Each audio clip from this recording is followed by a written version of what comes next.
Hey, it's Kevin DeWitt here. Welcome to another plugin knowledge session. In this session, we're going to continue on with our look at a finalizer by TC Electronic. This time we're going to do a rough mastering session with the product so you can see it working from end to end.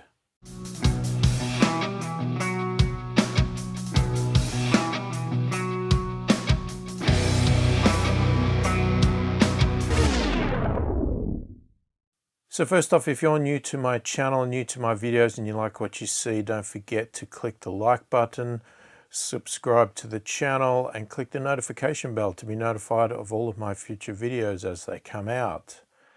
So in some previous videos, I have covered the overall run through of the finalizer product. I have also covered the modules in greater detail. And in those videos, I did indicate that I was going to do a mastering session, which I'm going to do in this video here. So I'm going to, even though I'm going to run it as if it was a real mastering session, I am using most of the tools and you know, showing you all of the, or as much of the features as product as I can in a real world situation. So it's not exactly a mastering session because there might be components in there that I may have not done in this session in the normal world, but you know, the point of this video obviously is to show the product, so I wanted to show you what you could do with it and what I possibly would do on this song. So that's exactly what I've done. So let's just get into it and check it out. Okay, so first off, what I've done is I've just dragged my song into Finalizer here. I haven't touched anything else. This is just how it's come into the project as. Now, just before I get started, this is going to be done fairly quickly, so it's not a thorough mastering session here, but I just want to sort of, I guess for my own sake, have a bit of a go to see how a mastering session would go if I was trying this for real, quickly, but for real, and also show you the same thing. Now, another thing is that I am doing this through headphones so that I can record this video, so my accuracy is not going to be great. And again, as I said, I'm going to do it fairly fast. So it's more about the process as opposed to getting the exact results I want to get. But I want to try and get a fairly good result out of this. So that's what we're going to attempt to do, but it's not going to be perfect.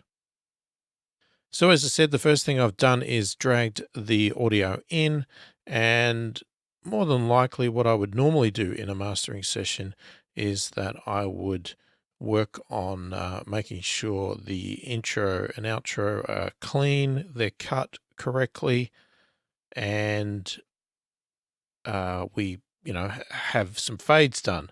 Now, unfortunately, there's no way to actually do anything with fades, and that's sort of the way it is, but they actually leave the process to last. So when you go to the export section here, then you can get your panels up. But I can't find any way to do a fade. So unfortunately, if you are going to use this, you can definitely do a trim, but you need to, I guess, factor in that you probably should do your fades in the mixing stage if you're going to use this software for your mastering, because there is no way to do fades at the start and end of these tracks. So I'm going to try and, I guess, follow some sort of method here. And what I'm going to do is I'm going to start off and I'm just going to have a look at our preparation section. Sorry, our prepare section. So I'm just going to see what we've got here. We've got a name. Okay, we can't change that. Our sample rate is 44.1. That's fine. I'm not going to adjust that. And again, so we're going to leave that at original. And they've set the level normalized to recommended. Now, we could try and increase it if we wanted to. But if we do that, what we're going to see is some true peaks that are just not going to be good, plus 4.6. So I'm going to put it back to recommended. So it's giving us a little bit of a boost in level, as you can see there, minus 19.6 up to minus 17. but our peak to loudness is the same, and our true peak is still under 0. So I'm sort of okay with that. Now, what I'm going to do next is I'm going to jump all of these modules here, and I'm going to go straight to our limiter. Now, the reason I'm going to do that is because sometimes with certain songs, you may not need to do anything in the modules here. Your mastering session may be very quick. It may be bring it in, set up the limiter, and export it. Done. Perfect, right? And if that's the mastering session you get, then don't knock it. That is perfection. That's exactly what you would love to get. So we're going to assume that straight away, and this is the best way for us to actually tell if that's what we're going to do. Now, obviously, because this is a video that you've come to see me do something, I'm not going to do that in this case. Even if I thought the song was perfect, I'm going to actually play with some of the tools, because otherwise the video is going to be pretty boring. But the first thing I'm going to do is that I'm going to lower this down to -0.1, the output level trim. That's just where I like to set my maximum level. It gives us a fair bit of room for the true peak to go above that. And in this case here, I'm just going to trust its opinion on some of this. So the profile I'm going to set to electric, because, you know, the song is quite heavyish sounding. I'm just going to leave the auto release on as it is, and we may do some soft clipping, but let's have a look at our gain level first. Actually, what I'm going to do is I'm actually going to change this. I want to put in a loudness meter limiter, not a standard limiter. And I'm going to go for a neutral.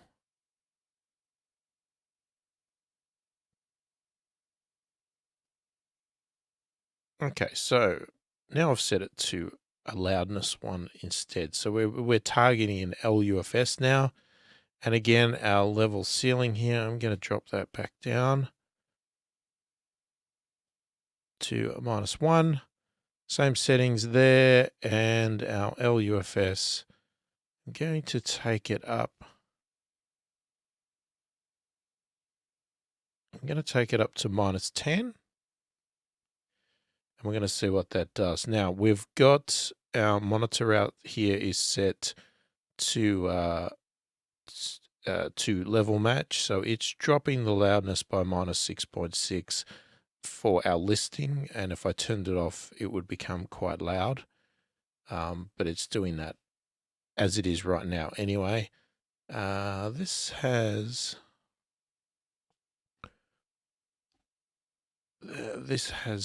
already remembered a setting from last time. So I will drop it down a little bit, but we'll see how loud it is. Let's just play it now.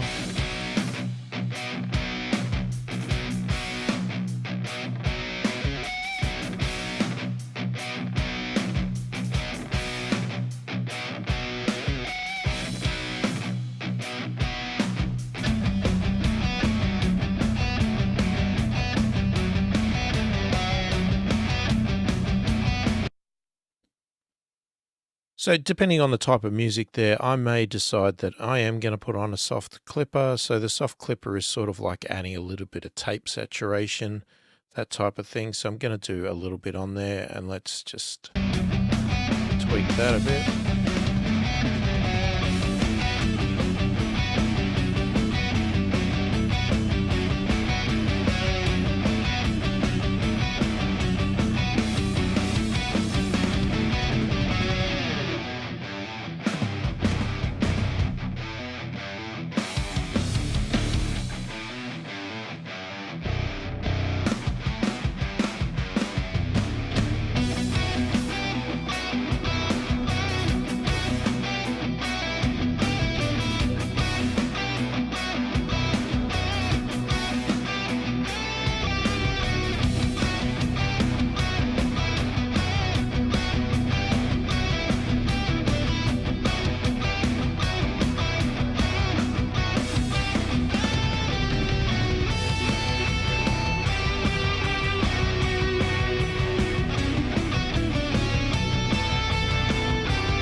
So I actually like the hard setting on this one. It adds a little bit of extra grit. It's obviously not something I would do on a lot of songs, but in this case here, because we've got that heavier vibe, it's really starting to bring out a little bit more of the mid-range, and as I said, gives it a little bit of extra grit to it. So I'll just turn it on and off a couple of times so you can hear the difference.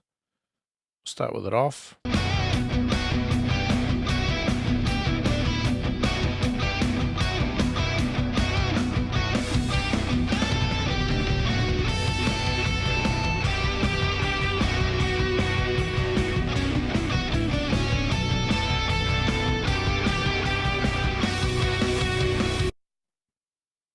Before it has sort of a smooth sort of sound to it, and when I add that in, it takes a little bit of that smoothness away, which I'm sort of liking with this one. It almost brightens it up a little bit as well.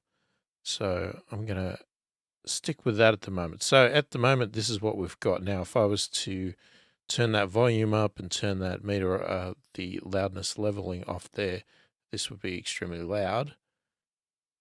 So we won't do that at this stage, but now we want to look at some other things that we want to do. Now, depending on what you feel needs to happen in the song is going to depend on what you do next. Now, you might decide that I'm going to add a bit of compression first off, or you may say, okay, I'm going to add a bit of EQ because I just want to clean things up a bit here. Now, whether this song needs it or not, I'm going to sort of show you a little bit of a process that I would probably do with a lot of songs. And the first thing I'm going to do is I'm going to start with a bit of a low cut here. And I'm just going to set something quite low. So I'm just going to put in a low cut of 35 Hertz here. So we can see 35, and you can see the graph there. We could change it to a bezel, which seems to be a bigger cut. I'm actually going to stick back with that Butterworth.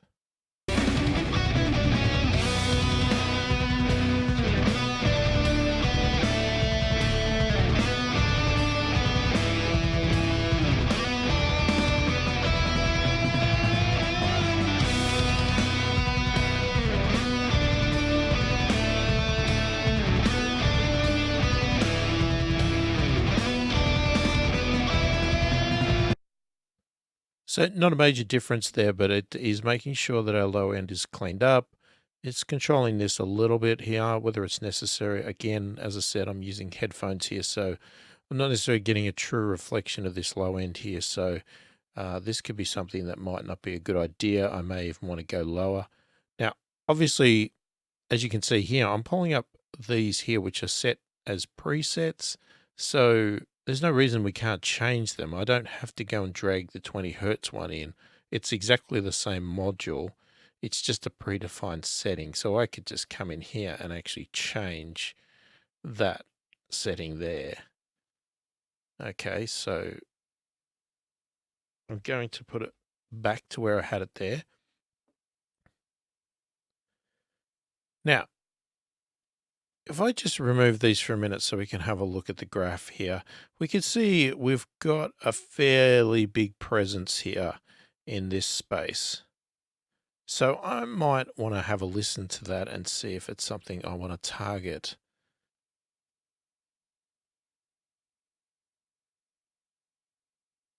And how I'm going to do that is obviously with an EQ, and we're looking at a bell-shaped EQ. Now we've got a few options here. We've got something that's just called bell, and we've got something that's called B5. Now, I don't exactly know what the difference is, but how about we drag both in and have a look. So as I've shown in my other videos, we can control some of these settings from the actual graph here, or we can do it from this panel here.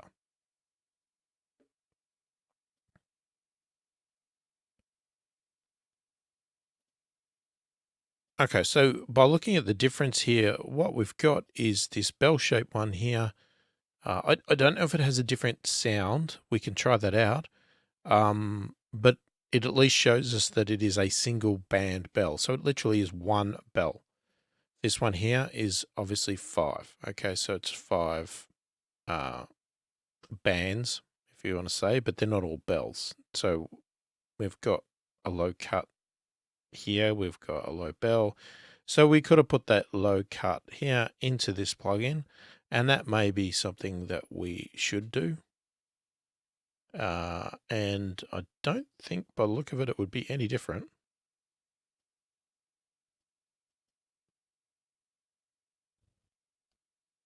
So to save having lots and lots of modules, now one thing I don't know is there a maximum amount of modules we can have? Now I could just drag in lots and actually see if there's a limit, but I don't know if there is or not.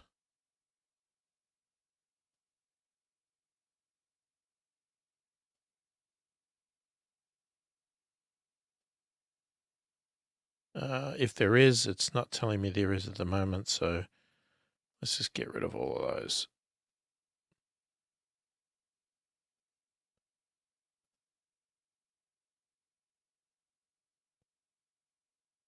All right, so let's turn that one off there. And as I said, we've got the low there. I'm actually going to turn it off just for a moment, but if I do decide to use this 5B EQ here, then I will use that low cut there just to get rid of that module, just for neatness. That's just me. It's not obviously necessary, but I just prefer to do things that way. So what we're going to do is I'm going to turn off all of those, and I'm going to target this one here. And the beauty of this graph, if I grab the right thing, if I want to target this space here, I can do that by dragging that around. Now, we could make this graph a bit bigger by getting rid of some of this stuff. We'll leave our setting here, and we can play our audio again. And what I like to do first is I'm just going to actually boost it, because I want to hear the sound of what could be a problem and see if it is a problem.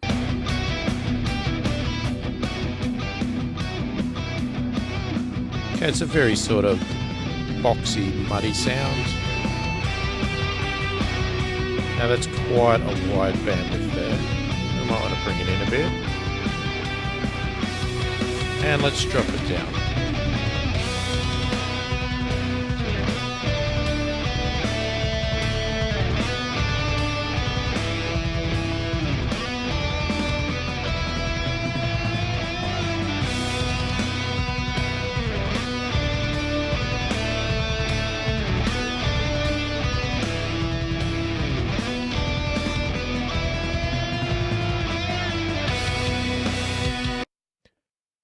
Okay, so that seems to be cleaning up a little bit of this maybe boxy, muddy sound here. One thing I'm noticing that I'm used to using isotope plugins and for mastering, and one thing I'm noticing here is that the moves on this graph are they seem quite small moves. And if I was to do this move in, say, Ozone 8 with isotope, that would be a very small move. That would be, maybe minus 1 dB at the most. And we've actually cut minus 2.6. So that would be my only concern with doing mastering sessions using this graph. Now, obviously, I didn't pay attention to the fact that this little chart comes up here giving you an indication where it is. But it just seems like if I was to do tiny little moves, which is what you generally do in mastering, that they're still quite drastic. Now, we'll put it back to what it was, but I mean, obviously, you should be using your ears and adjusting to suit that.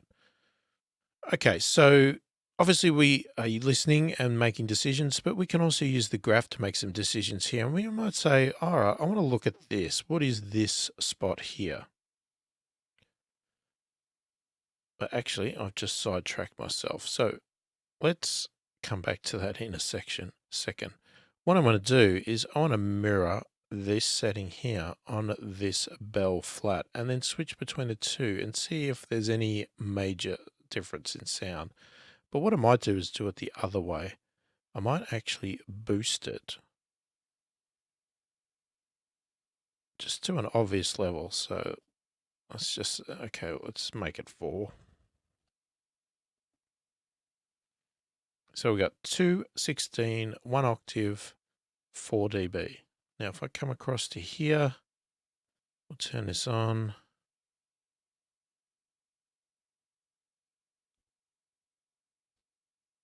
Yeah, 216, 1 dB, 1 octave, sorry, and 4. So it should look identical. And we should get the same results. So if I turn, and I just want to look at the visuals here. If I turn that on, that's the appearance it's giving us. And if I turn that on, looks like it's the same. So let's try that. Let's flick between it.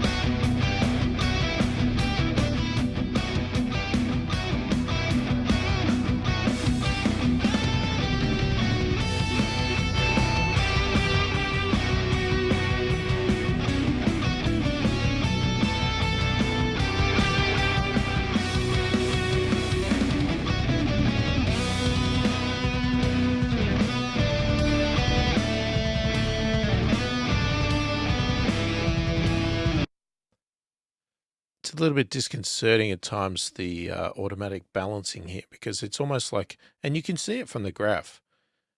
If you do a boost here, it actually cuts everywhere else to balance the loudness out.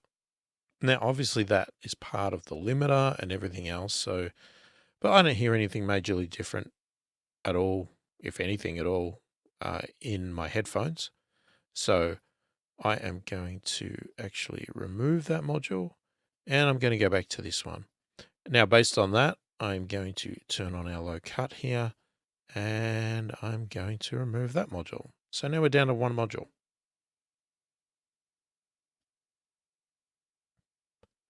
All right, so we're going to get to what I was almost sidetracked with and have a look at this spot here. So we're going to turn on another band, and I want to see how. Okay, I'm assuming it's that one there. Okay, I keep wanting to drag this to move it across, which is not right. I need to grab this. Okay, so I'm going to bring that up here. I'm going to make this quite narrow. And again, I'm going to boost it because I want to hear what it's doing.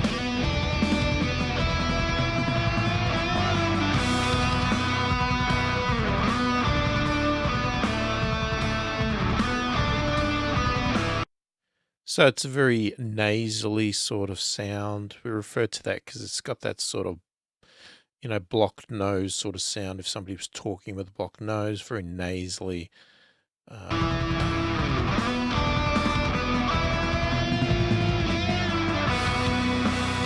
We was talking descriptive terms of how things sound based on other things. So that's definitely a spot. And that actually makes sense, because if you do study a little bit about audio, a lot of the time around this sort of 1K-ish spot, they do call that sort of a nasally area.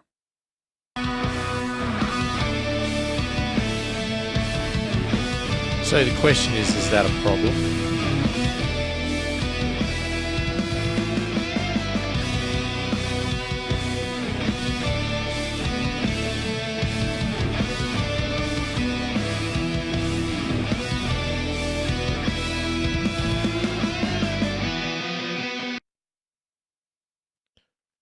Judgment's out on that. That might be okay, but then we are losing a little bit of our mid-range grit from our guitars there. So we might want to look at enhancing another spot that's less nasally to keep that grit going there.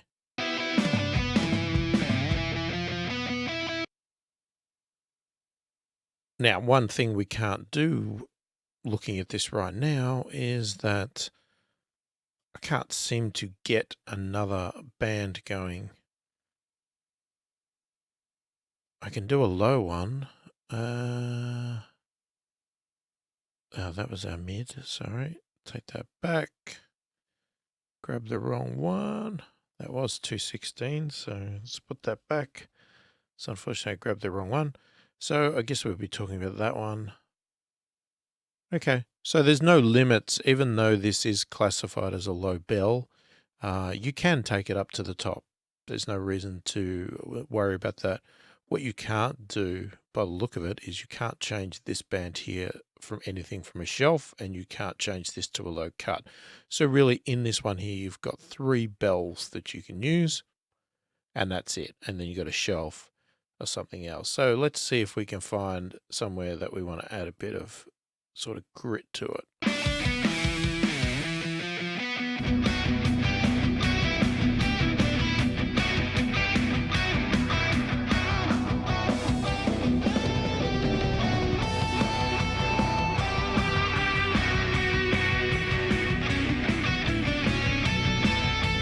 So maybe we want to add a bit of 2K. So we've taken a bit of nasally honk sound 1K out, and we're going to add a bit of 2K in to give a little bit more grit that's not so nasally.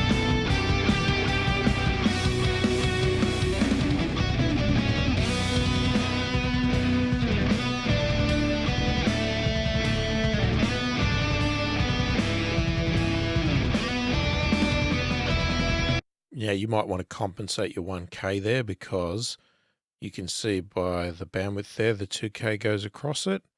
Now you could narrow it, but I just find boosting, if we go too narrow, you start to get some unnatural sort of sounds.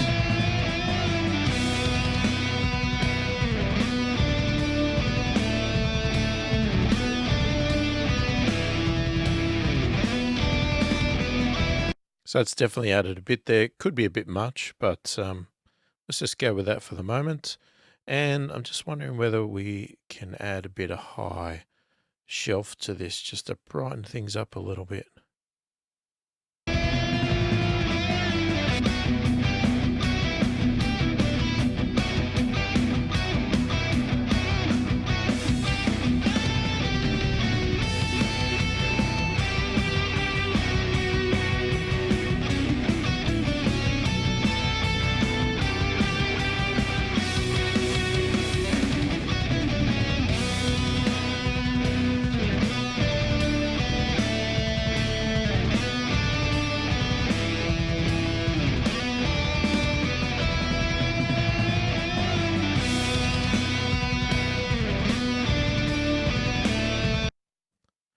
So let's just say about there again, some of these are probably not going to be right. Yeah, I'm doing this with headphones, so everything's not necessarily accurate.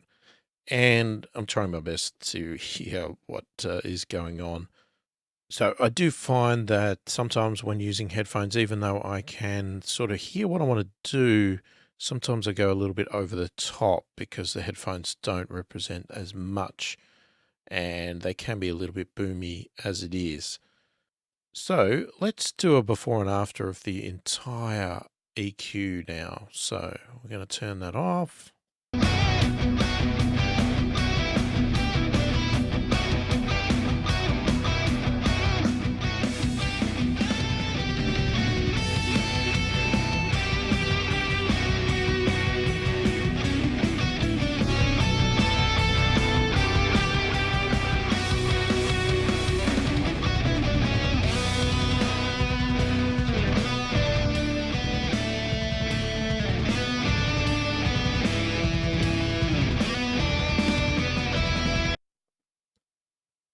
Okay, so that's pretty drastic change, and it might be way too much, but it's pretty good for an example here. We should be able to now flick between these two and hear exactly our overall mastering session. So not just this plugin, but everything. But, you know, this is the majority of the work's being done here at the moment anyway.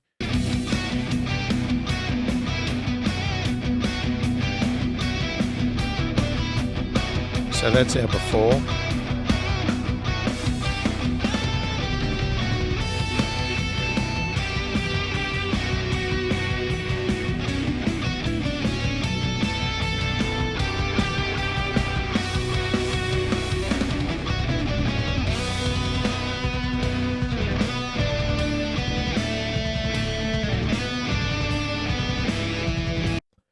Definitely a lot of difference in the actual lead guitar part. It's been pulled back into the mix quite a lot. It's been dulled down a bit. The original before has a little bit of harshness to it, but again, that could actually be okay. I'm not, but it could be a little bit harsh. So we've tamed that down a bit, which is fine there. So let's say that's okay. I'm going to move on now. And what else could we do to this? All right, so we've done some EQ. Now, some of these boosts, you might have decided that probably what we could have done is maybe done them after some compression. But in this case here, I'm just going to leave it for the moment. And I'm going to add some compression here, and let's see what we can get out of it. So we can either go with a single compressor or we can go for a multiband.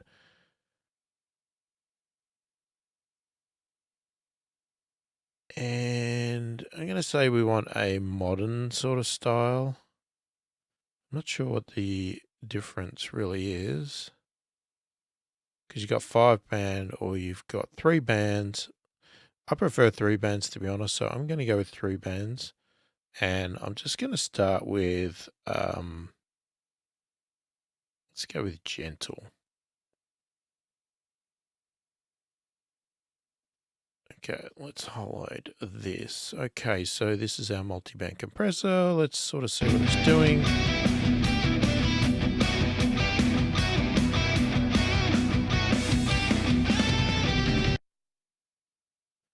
So our actual crossover here is quite high.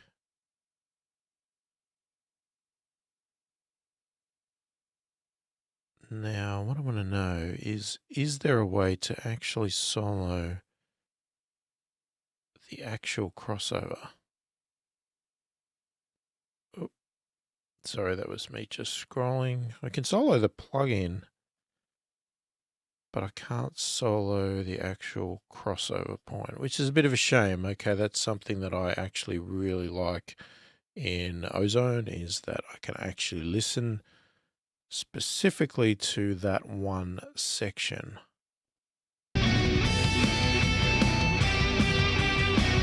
going to bring this down because one of my favorite settings here is to set my low band from about 160 down, and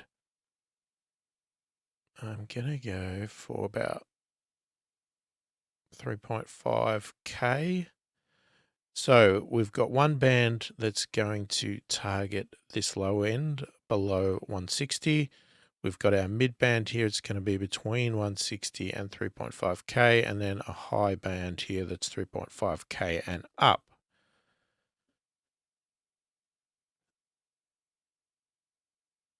Now, I actually want to put that to the same value, and I'm actually going to link them, because I don't want to do anything different with them. I want to have them trying to do the same thing, and I want to see what the audio is doing itself. I want to see what the various bands are actually doing when I'm trying to target them the same. There is some differences in attacks here, but I'm actually going to slow all those down. And the release, I'm going to set each one of these to 100 as well. I probably should have gone with a neutral setting or something like that.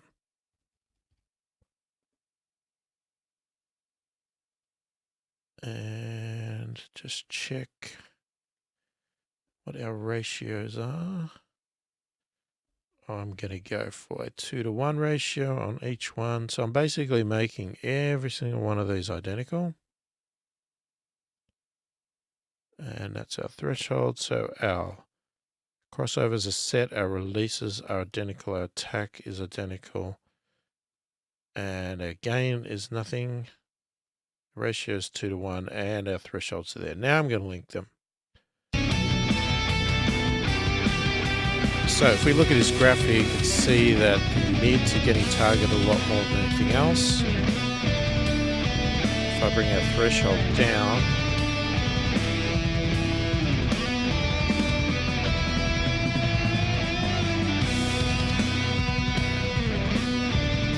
sort of see the balance there. Now that, don't take this as the setting, because this is actually a ridiculous setting. I'm just trying to actually visually sort of show what that does if I pull it down extremely.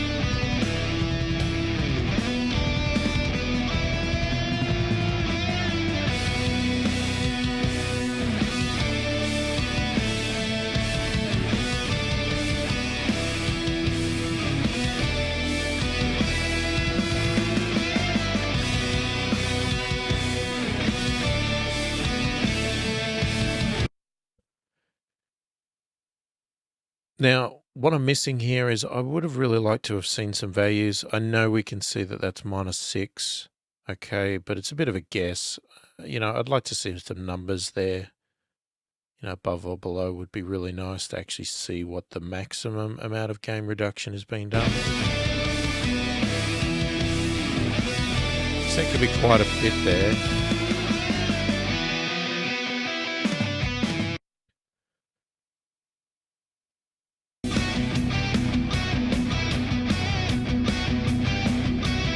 Let's see what that's doing before and after.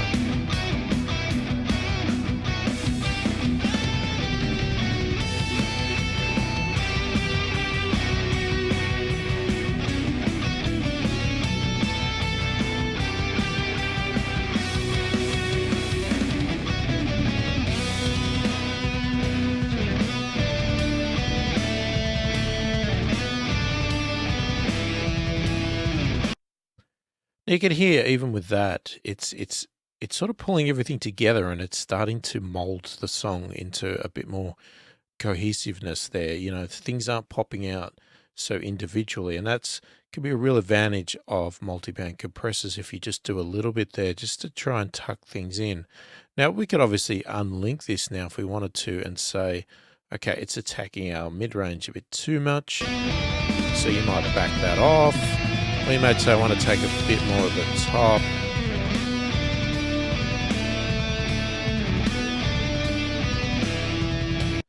But in the case of what I had, I actually prefer to go back to the standard, because here's the thing, even though the settings are the same, because the level of the audio coming in each band is different, the amount of compression that happens in each band is different.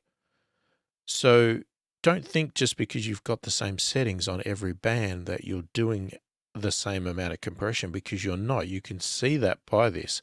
The mid-range is a lot more present and a lot more louder, and it's hitting the compressor harder. So it's getting compressed more than what the top end is, even though I've got identical settings. And that's one advantage of a multiband compressor. If I had a single compressor, this mid-range here would be determining the amount of compression to go across all of these frequencies, all of the bands, because that is the major component, and you know, a fair bit of the low end as well. So that would actually be forcing the compressor to compress the top end as well by the level of the midband. Now, with the multiband compressor, that's not the case. The top end does not get compressed just because the midband is loud. All right, it does its own thing. The top end does nothing if it doesn't need to. And you can see that here. The midband's getting compressed, the top end is getting barely anything at all. Occasionally it ticks over.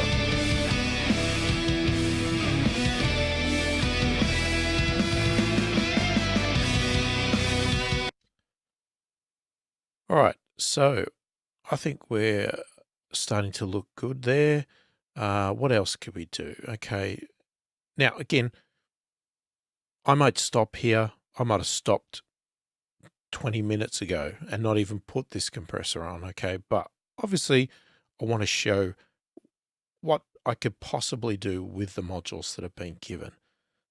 So one thing we may want to do is, okay, I'm going to, okay, I tried to drag from there. That was silly. That is just a sorting tool. Don't do that. Now, I am going to look at some stereo width.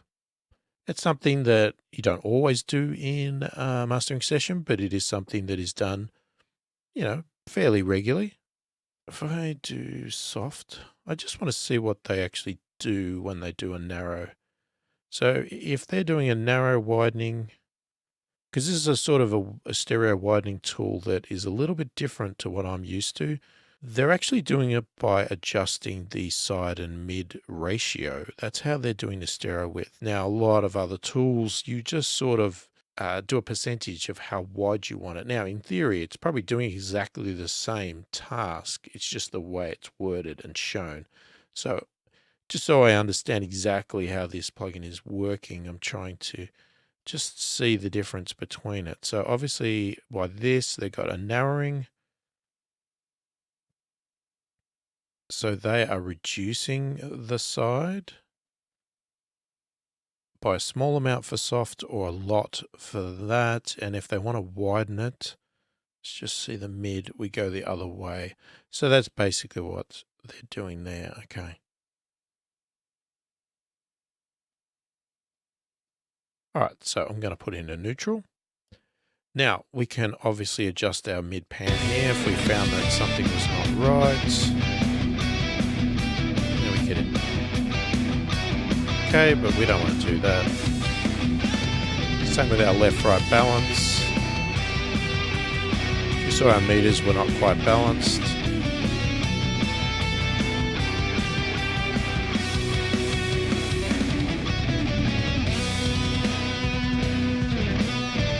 But again, I'm not interested in that there. So let's actually see what we do about widening now. Based on what we saw in the presets, we want to take, if we want to widen, we want to take it this way. But I'll show you narrowing as well. So if we found that our mix was a little bit too wide.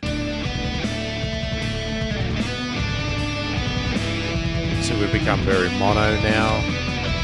There's nothing in the sides, all in the mids. Now if we have it back to default, you can see the mid level and the side level.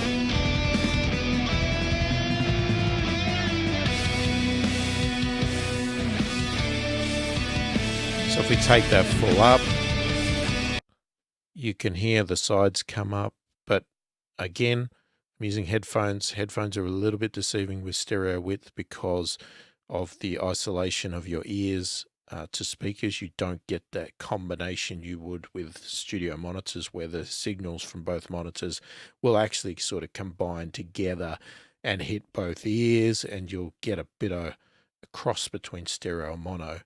With headphones, you don't get that. You get true isolation from one ear to the other. Your one ear hears the right, one ear hears the left, and your brain's got to try and combine them together to get the true effect. So it can be a little bit off-putting and not very accurate. This is one of the features that definitely I prefer to use studio monitors for. But I like to use headphones as well to do a comparison. Now this is obviously way too much. It just sounds really bad.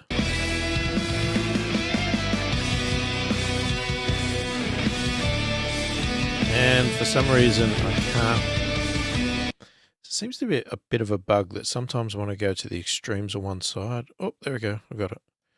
It's very hard to grab it to move it back.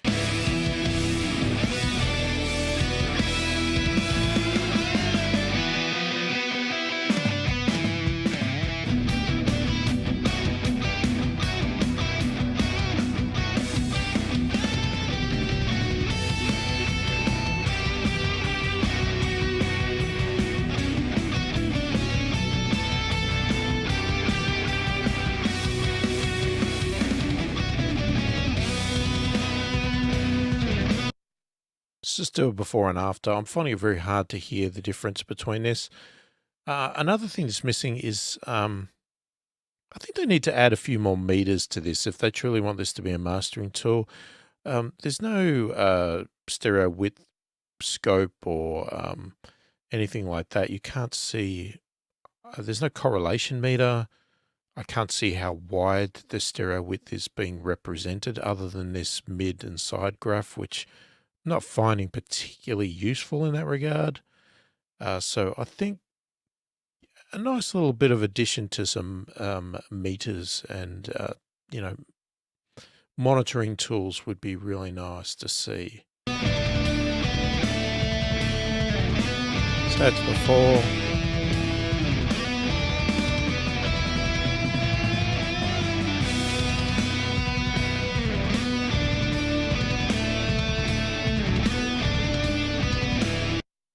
So that sounds okay to me in the headphones.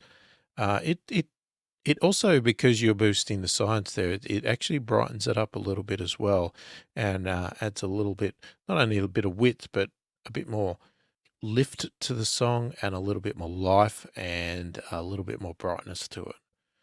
So you just need to be careful of that, because if you've brightened a lot in your EQ, that may actually be a detriment to you. So you may need to go back and adjust your EQ to suit what you've just done with the stereo width there. Okay, so the only other really, other than adding more EQs and doing things over and over again, the only other tool that we really haven't used in the modules is the dynamic EQ. Now, where I probably could have used that is possibly in that mid to high mid range to control some of that nasal sound, but not take away so much of the life of the actual guitars.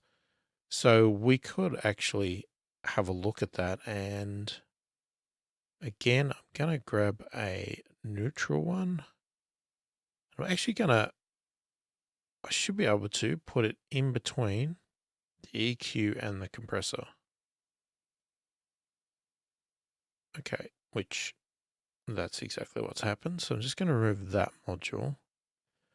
So originally what we had was we had this cut here in the 1K and we had a boost here. Now this section here might not be a problem all the time. It could be a problem in certain parts or certain times, and that's exactly where a dynamic EQ would come in really handy. So in this case here, it's saying it's 1.187. I'm going to turn that off. Okay, we've still got our 2K boost there, but I'm just going to take that one off now, and I'm going to go across to our dynamic EQ. And I'm actually going to find that exact spot there.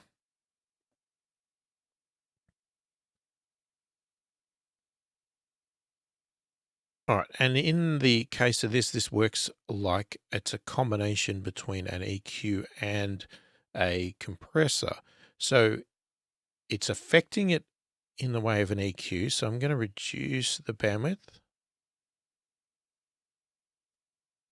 But it's using compression technologies or techniques to determine when to pull the EQ down. So where we have an EQ like this, if I turn that band on, it just pulls it down, and it pulls it down all the time, right through the entire song.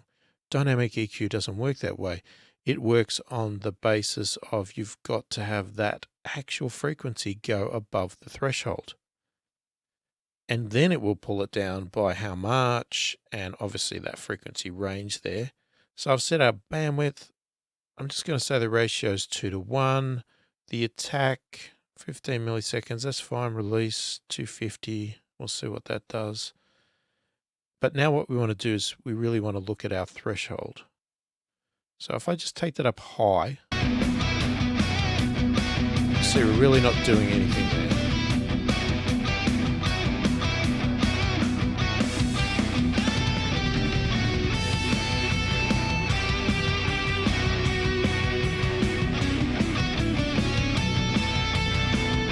Okay, so now we're pulling down, but you can see it's moving.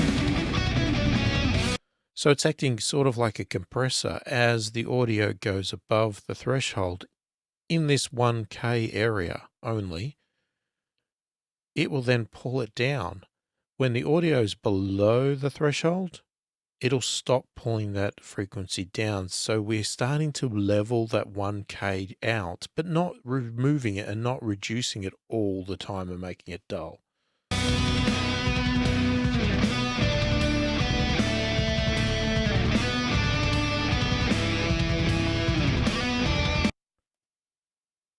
So if we turn that off, and I'll do on and off with the EQ setting.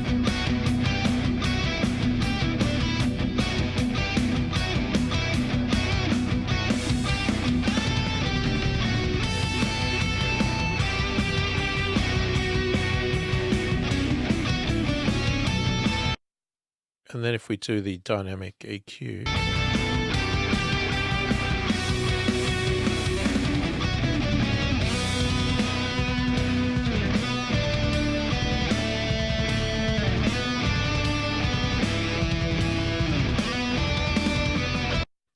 so we might find we get a more natural sound and actually a better balance of it. Now that could also apply to this bump here or another area. We might decide that there's another spot here we want to tackle, but only when it gets out of control.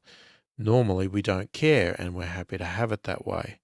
So if we do a before and after of the entire process now between A and B, this is what we started with.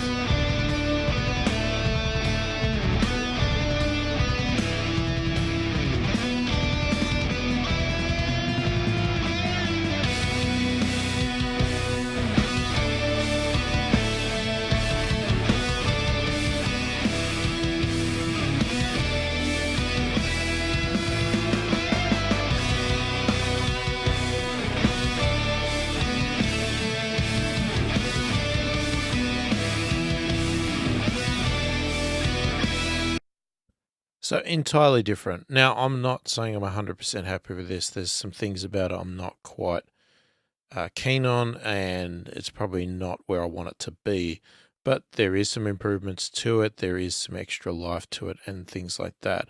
Now, the other thing we've done, obviously, because we've got the limiter here, is we have boosted significantly. Now that we've done all of this, we can actually come across and have a look and see how much is the limiter now being hit based on what we've done.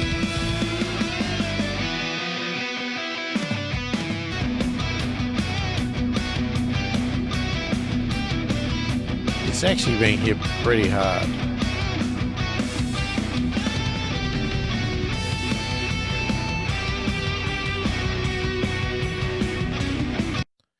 And that might be a lot more than what you actually want. So you might think, okay, I need to go back and tackle a few extra things here because it's not exactly, it's hitting that limiter just too hard. The problem I'm finding with it right now is that there's a bit of a lack of visibility in what things are doing. I think it would really help to have some extra monitoring tools here. Now, I guess the other thing I haven't done is I didn't go across to these other graphs at all.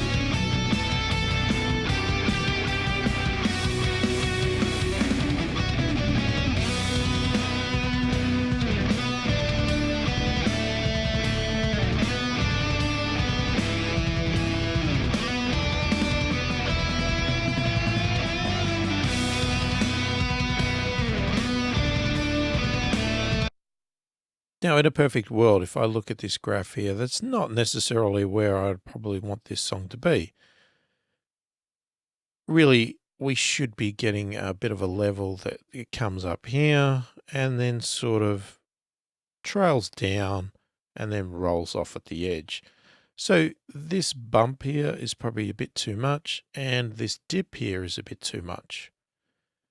But again, it depends on the type of song. Now, this song obviously doesn't have any vocals in it, which could have brought that section up a lot. And that one there, that was probably with me with this brightening here of this 2K. Now, we could obviously look at that and turn that off.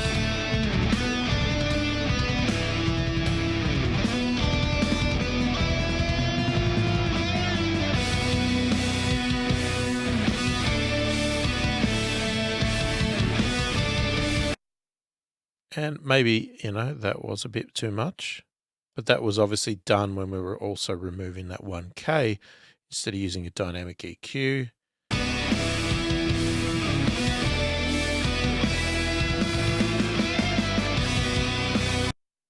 But now that we're not using this band here, you might decide that, okay, well, can we target this dip here and see what it's doing?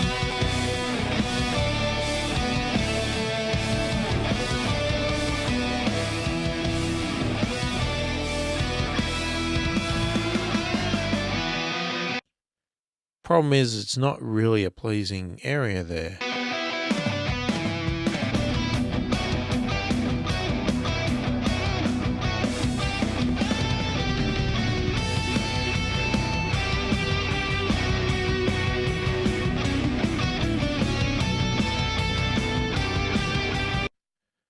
And I just realized that we actually left that boosted from when we were playing with it, which is a bit of a mistake because that was actually supposed to be a cut.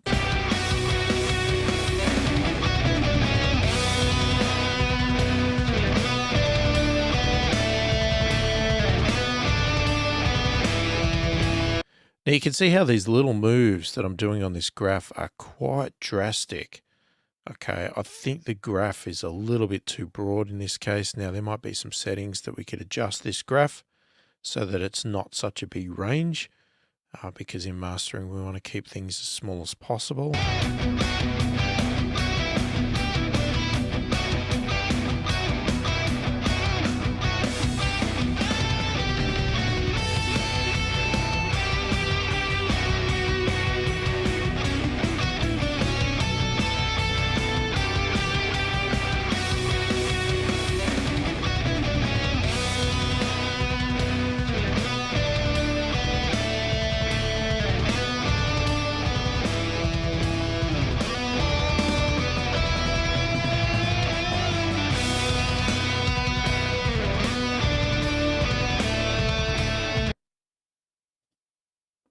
Now, just out of interest sakes here, I'm going to add another dynamic EQ in here.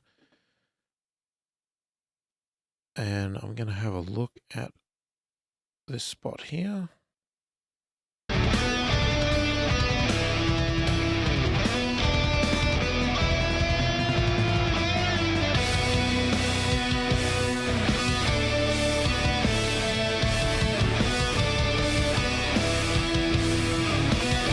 Now, if we actually wait for this analysis to be done, we'll see a bit of a result of what happens. So you can see that's now dipped down. This is balanced out a bit more. And the blue line is before. So you can see that bump there. And we've actually leveled that out. We've actually sort of ended up in the same result here. Not much has changed there, to be honest with you, which is quite interesting. We've brightened up our top end a bit here, but that's stayed about the same.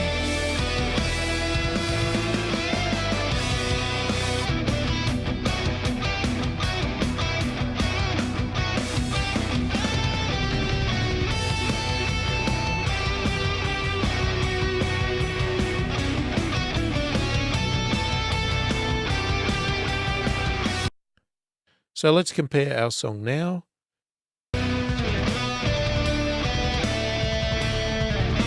That's before.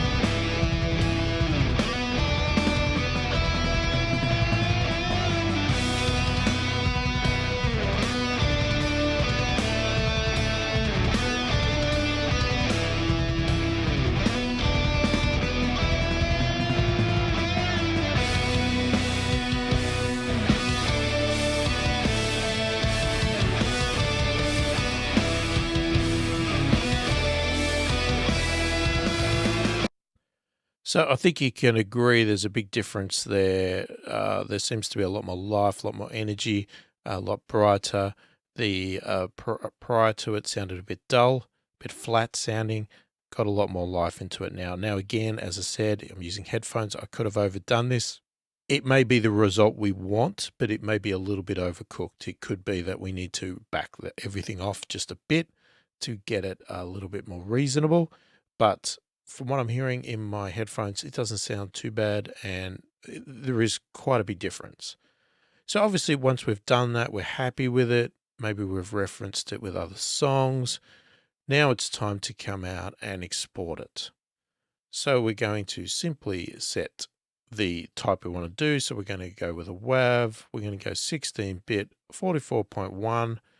and I'm going to turn dither on because I'm actually going from a 24-bit file down to a 16-bit file. So we want dither on to make sure that we don't get any digital type conversion, distortion, or noise by deliberately adding dither noise. So go and look that up if you want to find out what that means, because it sounds quite bizarre. And we have our suffix here.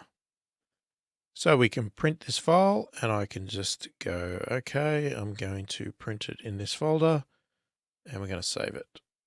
So we're just exporting now.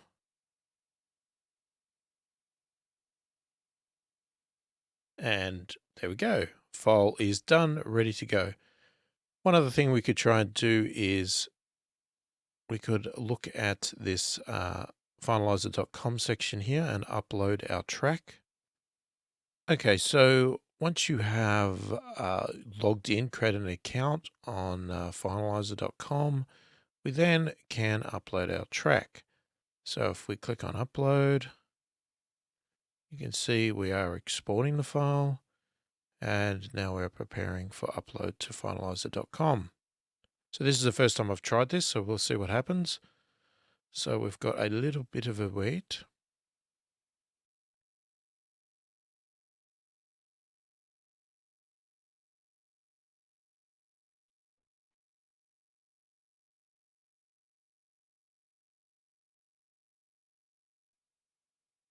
Okay, so I'm not sure what that was before, because now it says we're uploading. I'll have to look back at the video to see what that said, because I thought it already did the upload.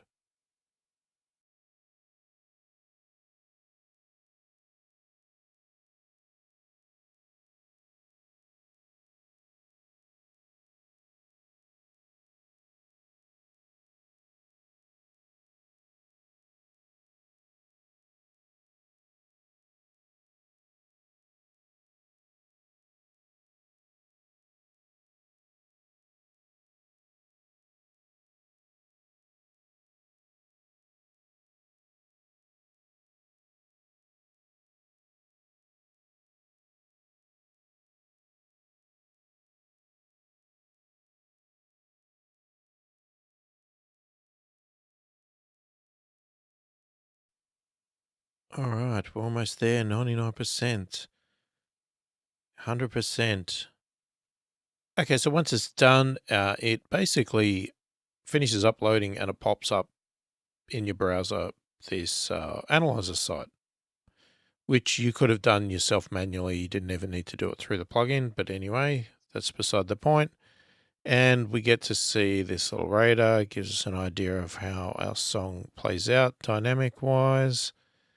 And then we have our value here and our frequency spectrum view and some stats down here of what we ended up with.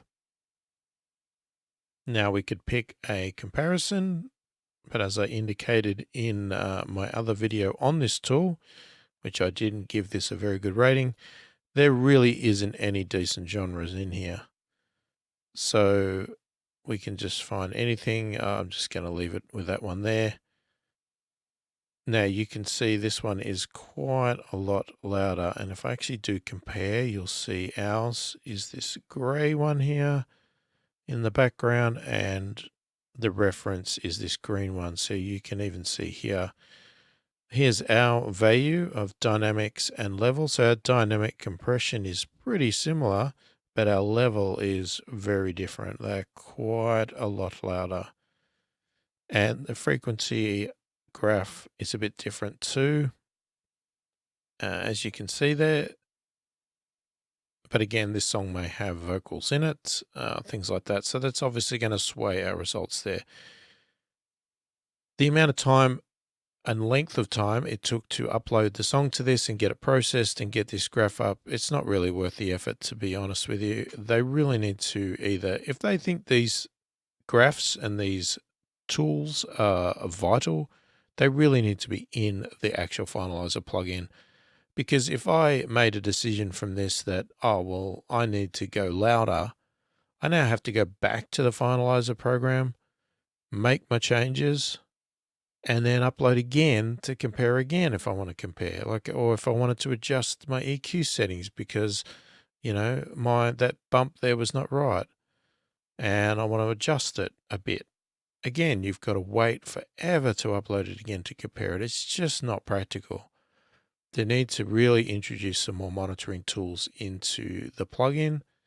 But again, as I said in the video about the plugin itself, it's not an extremely expensive tool. So, you've got to expect that you're not going to get everything in there. And it could be a simple matter of that they want to sell you some other monitoring tools that you buy separately to do this without using this analyzer tool. It could be simply that case. They want to sell their Clarity M or something like that you put on your desk to monitor your song, and then you don't need to wait for this stuff. If that's the case, then that is okay. That's fine. I mean, I'm not necessarily going to accept that as a purchasing decision, but you might, and that might be something you're happy with. I personally prefer to have my tools all together if I can get it, but then I'm talking about buying things like Isotope Ozone, which are extremely expensive compared to this tool here. So anyway, I don't like this analyzer webpage. I don't think it's worth it, and I expressed that in another video, so we won't go on about that again. But the actual finalizer there, you could hear the results that we got. So there you go. There is a TC Electronics finalizer product being used in a rough mastering session. Obviously, it was a quick run through. I used pretty much all the features that I could out of the product itself. Again, as I said, in a real world, I may not have used all of those features. I may have only used a few or not many at all, but it gives you an idea of what each of the modules can do, the products, and how you might want to use them in a real mastering session to get the results that you like.